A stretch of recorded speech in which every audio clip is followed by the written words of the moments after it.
Estamos aqui na 62ª Assembleia da Associação Geral da Igreja Adventista do Sétimo Dia, falando mais uma vez sobre as decisões, as nomeações, as eleições, as discussões importantes sobre os rumos da Igreja Adventista do Sétimo Dia, uma organização com mais de 23 milhões de membros ao redor do mundo. Hoje, e nesse momento que estamos falando, muitas nomeações, muitas eleições aconteceram, muitas decisões, mas uma delas nos chama muito a atenção, que é a eleição dos presidentes das divisões da Igreja Adventista do Sétimo Dia, que são sedes, braços administrativos da Associação Geral da Igreja Adventista do Sétimo Dia. Várias nomeações de todas as regiões do mundo, depois você pode conferir os nomes de todas as pessoas em gc.adventistas.org, mas nós vamos destacar um desses eleitos que está aqui conosco, pastor Stanley Arco. Parabéns, pastor, em primeiro lugar. Obrigado. Por ter sido eleito e com certeza abençoado por Deus. Amém. Para ser presidente da divisão sul-americana da Igreja Adventista do Sétimo Dia. Amém. E é preciso explicar, alguns podem estar imaginando, mas eu imaginava que o pastor Stanley já fosse o presidente, né, da Igreja Adventista do Sétimo Dia na América do Sul. Pois é, ele estava até agora exercendo o seu mandato desde 2022. Na Igreja Adventista, a cada 5 anos, ou nesse caso, excepcionalmente, na última edição, nós tivemos 3 anos de diferença apenas. Os presidentes, os líderes da igreja são escolhidos para um novo mandato, no caso agora de 5 anos. Então o pastor Stanley está começando o seu novo mandato. Nós vamos ter outras nomeações ao longo do tempo, você está acompanhando tudo em gc.adventistas.org. Mas pastor Stanley, agora planos, um planejamento para os próximos 5 anos. Eu sei que o planejamento da divisão sul-americana já acontece há um bom tempo, já está sendo estruturado e trabalhado em um regime de participação bem ampla. Fala um pouquinho desse planejamento e dos principais pontos desse planejamento para os próximos anos. Bom, desde julho, Felipe, desde julho do ano passado, nós começamos ouvindo os pastores, ouvindo os administradores dos campos, das igrejas, das uniões e trazendo para nós as uniões para dentro para a gente planejar, um planejamento estratégico pensando em entregar para a igreja nesses próximos 5 anos, a partir de agora até 2030, algo estratégico, olhando quais são as nossas necessidades maiores e projetando a estratégia. E na avaliação de todo esse trabalho feito até agora, que não terminou, nós vimos então 4 grandes necessidades. A primeira delas diz respeito à identidade, a comunhão no que diz respeito ao que é a igreja, com a base na palavra de Deus. Perfeito. Isto é identidade, cuidado nesse sentido, para não perdermos de onde nós saímos, para sabermos e entendermos para onde nós vamos. Nossas bases, nossas referências. Nossas bases e referências para saber aonde a gente vai. Perfeito. Segundo, na formação de líderes, nós temos uma carência em todos os níveis, na igreja local, nos campos, nas uniões, na divisão, de formar líderes, cada dia mais crescer nesse sentido. Segunda coisa. Terceira coisa, novas gerações. Perfeito. Nossos jovens são não a igreja do futuro, elas são a igreja atual. A igreja que tem meninos, meninas, crianças, jovens, ela tem vida. Então, nós precisamos disso, mas precisamos formá-los também para poder crescer e serem líderes da igreja e ter uma igreja sólida no futuro. E quarto, o discipulado, que é exatamente essa formação de discípulos, como Mateus 28 diz claramente, Jesus, ide e fazei discípulos. Nessa formação de discípulos que amem a Jesus, que amem a igreja, que amem a volta de Jesus e que estejam comprometidos com anunciar esse evangelho.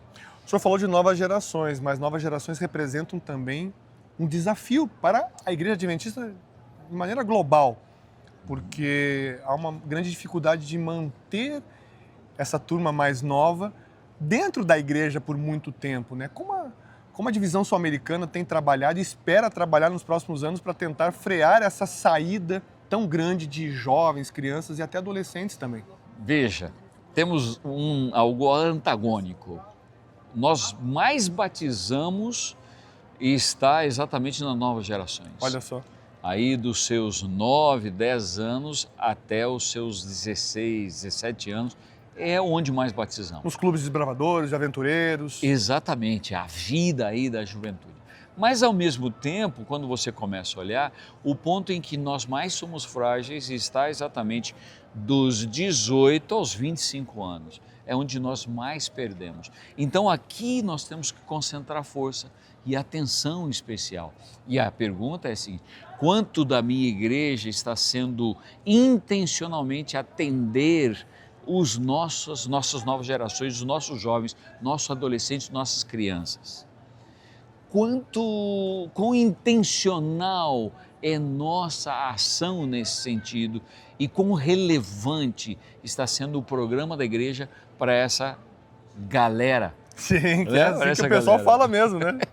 Eles precisam estar envolvidos nas comissões da igreja, eles precisam saber o que é, eles precisam ser ouvidos, participar eles precisam ativamente. ter atividades para eles, que esteja Verdade. junto com a igreja. É isso aí. Que estejam evangelizando também, que estejam comprometidas nesse sentido. Então, é parte importantíssima as novas gerações e nós precisamos pensar neles. Então as novas gerações têm que ser apoiadas pelas antigas gerações para isso, né? Exatamente. O melhor, o maior segredo está em que eu devo preparar alguém para me substituir. Ok. Ou seja, o ancião, o líder da igreja, preparar um jovem Perfeito. que possa substituí-lo para dar a continuidade. E não se agarrar nessa Sim. cadeira e dizer, é minha. Não. E aí vem a questão do discipulado também, que é muito importante, que é um grande desafio. Como fazer? A gente fala muito de discipulado, inclusive na Assembleia Mundial já apareceu várias vezes a palavra discipulado e vão ter outras discussões, inclusive no manual da igreja, sobre discipulado, fortalecimento. Mas como é que o discipulado pode ser fortalecido nos próximos anos pela divisão sul-americana, que tem um planejamento tão estruturado assim? O discipulado a gente não faz simplesmente como um sermão na igreja, onde todo mundo está, nós damos a coordenada, E pronto. despedimos na porta da igreja e tchau. E o discipulado acontece. Discipulado, ele é braço, mão, é junto, ombro no ombro, poder ajudar. E aí temos uma necessidade na questão do discipulado, que é nossa igreja, boa parte dela, ela tem menos de 10 anos, é mais do que 50%.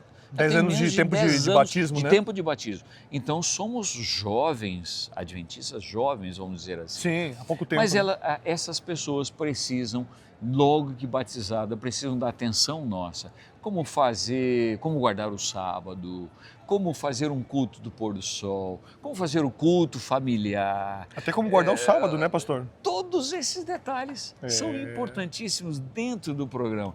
E quem pode ajudar isso?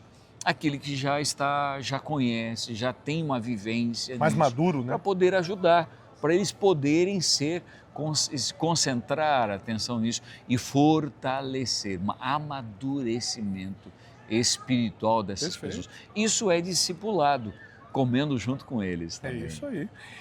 Finalizando, um outro ponto bem importante, uma grande preocupação da igreja em nível global é com as missões transculturais, com a expansão do cristianismo para culturas e regiões onde o cristianismo não é predominante, não é forte. Como a Igreja Adventista do Sétimo Dia na América do Sul, eu sei que ela tem contribuído, mas como ela espera contribuir significativamente nos próximos anos, mais do que já está fazendo? Na América do Sul, nós recebemos muitos estrangeiros que são de outros lugares com desafio de poder evangelizá-los. Aqui nós temos algo que nós podemos fazer, trabalhar com chineses, coreanos, árabes, etc. Esse é um. Mas nós vimos o seguinte, Mateus 24:14 diz assim, esse evangelho do reino será pregado em todo o mundo, em testemunho a todas as gentes ou nações, então virá o fim. Então nós percebemos o seguinte, se nós pregarmos o evangelho na América do Sul, estamos conquistando uma boa parte de um desafio que é nosso, mas não está completo, porque Jesus não pode voltar sem que ele seja atender o mundo inteiro. Além disso, nós recebemos líderes ou missionários no passado que vieram da Europa, da América do Norte, que estiveram participando conosco e envolvidos no programa de oferecer o Evangelho de Jesus a essas pessoas.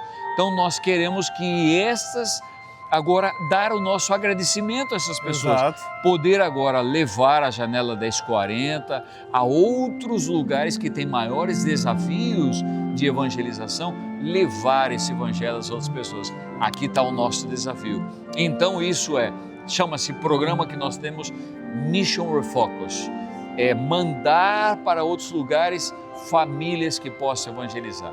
E o nosso sonho nesses 5 anos são 50 famílias. Que maravilha, hein? Para poder anunciar Jesus em diferentes lugares. Além disso, para cada família, em cada ano, mandar 2 jovens universitários ou já graduados para entregar 1 ano de sua vida para a igreja no mundo.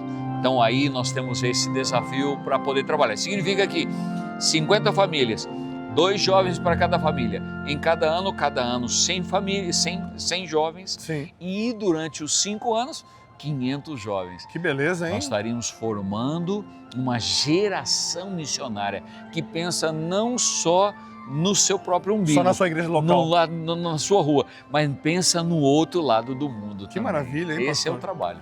Parabéns, pastor. Que Deus abençoe Obrigado. muito na sua gestão aí dos próximos anos, com suas equipes, com seus apoios também. Amém. Deus abençoe muito. Nós ficamos por aqui.